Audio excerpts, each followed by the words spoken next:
So yeah, I'm Yates Buckley, and about 17 years ago, I started a company called Unit 9, and the idea was to produce digital media for communication, and we've been doing a lot of different things, starting from CD-ROMs to web banners to whatever. Nowadays, VR, games, etc. It's about 120 people or so. And I am actually probably, of all the futurists, I'm probably the least futurist in the sense that I like to find the boundaries, the problems between some of the future technologies. So, for example, I know that CRISPR, well, while it can edit your gene very accurately, it has side effects on other areas. It's not so specific. So I like the problems that these things rise, and try to find to try to. I believe that basically future is something that we will get the future we like, and so my challenge is try to come up with a future that I think is okay with me. In this particular talk, I'm interested in my piece in the chapter. I'm interested in this problem. This is a video game I recommend playing to get a sense of my problem. Is how to use communication technology and make it work for us. This is called Watch Dogs. This video game is quite fun. So, media. What is media? Media is the stuff we give attention to, and it breaks into different kinds of areas. So there's content, which is stuff we pay for. There's advertising, which usually trades what we buy with other things. There's social, which we trade within our networks, and there's personal media, which actually we usually pay to keep people out of rather than get access to. What I'm interested in is basically, this is a really rough sketch I did when I was in City Airport, and I was just sitting there looking around me, and I said, wow, there's all these screens around. There's screens everywhere. I mean, this is just a small selection of the screens I could see. The problem is all these screens would ultimately like to know everything about me for different reasons, for different business models. So the pub wants to entertain me in the perfect way. The billboard wants to, inform me in one way or another. The timetable in the airport wants to tell me when the next plane is coming. Mobile, my tablet, etc.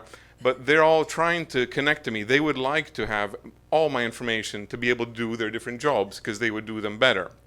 And the future, this will be even bigger problem because every object starts becoming embedded with more information, and your shoe knows about what you've been running on, your hat knows more, your visor, glass, whatever, Oculus, etc. is doing more. And basically we come into a certain kind of a dilemma, which is basically, who are you?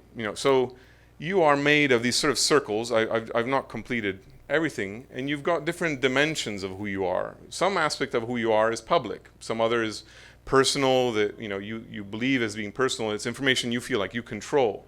There are areas like your beliefs or how you even think, how you go about solving a problem that you feel those are really yours, that you're not really ready to give those away in a sense.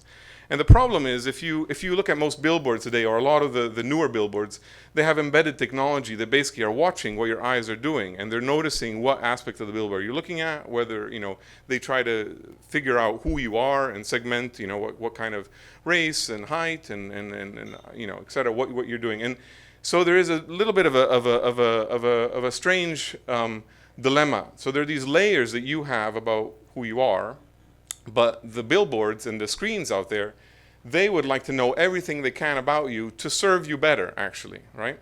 So your mobile phone would love to know everything about you. It would like to be a perfect copy of your brain to give you the results when you search. I wouldn't even have to ask for search because it'd be in perfect synchronicity. It would know what I need because it knows what I've been doing today. The problem arises here is that, is kind of, you kind of get a sense is that, before I move into this, or I'll leave this up with this crazy yellow, but basically is we want to balance, access to information with a functional value. We need to find a balance between what we are gaining from the technology and its convenience and how or what kind of control we have on the information it has for us. So this is like this term I invented called free expensive, and actually comes from Stuart Brand, who is a guy I really admire, who in 1985 he came up with this idea that he went to a hackers conference, and a bunch of hackers were trying to share information and go around, and he came out of it saying that information, in his opinion, it wants to be free, it wants to be shared. As soon as you have a game, you want to give it to your friend, you copy it. There's nothing there stopping you, and there's nothing here stopping you making a million copies. But at the same time, information wants to be expensive because the game has to be good. Otherwise, why would you bother copying it? So there's a strange tension between the free and the expensive. And I tried to come up with scenarios which explain this problem. So let's say I found a cure for chronophobia, which is fear of the future. It's just a silly example. And let's say that somehow understanding how the brain deals with chronophobia gives me an insight on how to solve schizophrenia. Then suddenly, this idea that was super fluid, why is it fluid? Is because my cure for chromophobia, it sort of affects such a small percentage of the population that it really doesn't have much value. I'll just give it away. It's a weird syndrome. But now it's schizophrenia, and I don't have the full cure. It almost works with schizophrenia, so it's now restricted. It's more, I need to do more work. I need to do some population studies. I need to try the drugs on people, see what side effects. So after 20 years of work, I now have an expensive product. As soon as I got the expensive product, someone's going to try to copy it and destroy the value I've created in that. And this is particular about information. Not other things don't do this. Like things on the ground in the physical world don't do this as much. It's the information of the drug that's so easy to bleed out to the other side that has this problem. Same thing with this book. So we wrote a nice book about the future. And no one really knows about it. So the marketing is expensive. So we can spend a huge amount of money to try to market it and get everybody to know about it. As soon as you've done that, everybody will be sharing the digital copies of that book. So you see there's this kind of battle between these two sides, in a way. What we need to find is the right compromise between these two sides. So my idea, let's say, is free expensive, is finding a contractual balance between the personal information that you should keep as your own personal information versus the use of this information. And so the idea is basically, if someday we get to the point, or we will get to the point, that you can understand how I'm thinking, how my brain works, I want to control that device or that algorithm that has embedded in it me. It's totally logical. Why would I give that up? That makes no sense. Why would we as humans opt for a hive mind scenario? A hive mind scenario is only going to end up with an organism that's smarter than us, more powerful than us, that doesn't need us. So why in the world would we ever set up our devices to make us redundant? So that's my strong point. And I'm not talking about laws on AI, etc. I'm actually talking about a business opportunity that emerges about understanding the trade-off between handling of information and the service you get in return. So it's actually an insight in terms of your customer relationship. So let's say, I won't necessarily go through the details of this, or maybe I will, but before I get to that, imagine you are Google and you want to design the next mobile phone that everybody loves, but it's got embedded in it something smarter than you. Would you ever bother using it would you give it your information if you knew it was smarter than you? You probably wouldn't. You'd suddenly say, well, I don't trust this thing, it's going to outgame me. The only case where you would agree to doing that is if you felt like you had total control over the device, or you could go over the rules, you could set it up, you could decide what aspects of you're okay with it using, and which aspects you're not. And so that's the key aspect I'm trying to sort out with and deal with my kind of article. So let's say I go through and I rate 100 films, and I'm going to give you all the detailed opinions I have about that. Well, I would get in return some kind of discounted viewing or something, or a preferred reviewer status. Let's say I give you my fingerprints. That's a big thing. So if I give you my fingerprints, you better in return handle my identity problems. If someone's stealing my identity, you better help me with that, because I just made you complicit in the information that could lead to me losing that. So this is I'm not talking about a law again. I'm talking about a business opportunity. If you're starting a business now, and you're thinking about this, you should try to think about how could you get your user to give you information that is critical, personal information, that you can actually represent on their behalf. Not try to screw them over, like Facebook does to a certain extent, and have a back door that advertises, but try to use in a partnership with them in that sense. And it becomes an extreme example, some say 10, 20 years or whatever, when it comes to, okay, they now that my phone knows me better than me, well, then I will only do that if I get a virtual assistant, an AI personal assistant, that represents me, that I have control over, And my thinking is that maybe that kind of artificial intelligence entity would probably be negotiating on my behalf with the only currency that'll be left on the planet, which is my personal information. So I have a feeling that's the kind of the end game of this story in the distant future. And as a depiction, like when we think about the future, we think about these friendly futures, and this is these are some tourists. They've got a spaceship there. They're walking around. There's a green background. This, to me, is a future we should aspire to, and I think we can get to it. We just have to watch out some of the decisions we make on the way in terms of how they relate, especially with all these exponentials that are, these waves that are coming around us. One of the key aspects here is that these people are independent entities. They are not hive mind. You know, this is not Borg. These are independent people that vote, that have moral obligations, that have ethical values. They are assisted by a big spaceship. They could have never got here without that spaceship. They could not maybe make this world green without all the technology they have access to.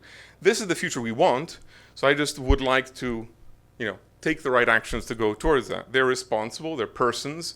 Even the idea of personal information, nowadays personal information no longer means personal. It means something that someone tells you is personal, but actually everybody knows it. I mean, every other website you've registered knows all this personal information.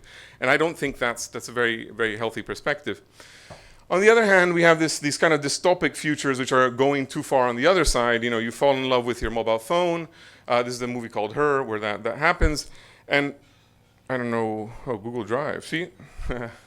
It's trying to block me from making my statement. So you fall in love with your mobile phone, but wow, yeah, it really is. Fascinating. But the point is, actually, love is about surrender usually. Love is about saying, I trust you blindly, do whatever you want with me. Now that would never happen if you control the data and access and rules of how your mobile phone works. If it's your machine, not Hive weird thing. It's my mobile phone. I know the AI rules. I've coded them, or I've actually manipulated them to my settings, you know, and I'm happy with how that works. So let's see if it's still fighting with me or not. Okay, this guy is a good example. This Marco, if you can't see his name, Marco Di Luca. This is a 3D model he made of himself. It took him 6 months, whatever, making. It's a really, really detailed 3D model. His eyelashes are in the right places. I mean, it's really insane. He built it. He's a special effects operator. He works at, you know, ILM.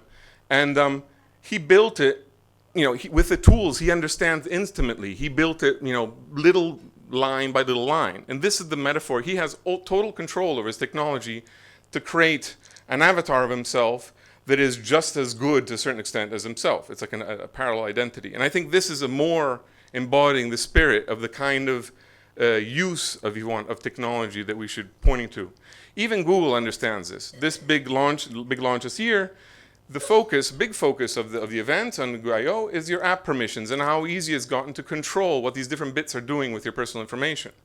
So if today it's location, camera, microphone, contacts, my viewpoint is that someday, or not too far, it'll be about where you navigated, what you dreamt last night, what you smell, what you body clock. So in other words, it's what app is allowed to detect what you smell, you know. And this aspect of here is not, it's not a matter of law, it's a matter of that's the only way I think humans will bring on the technology, trust it, and we avoid sort of like a big clash between Luddites and technophiles kind of thing.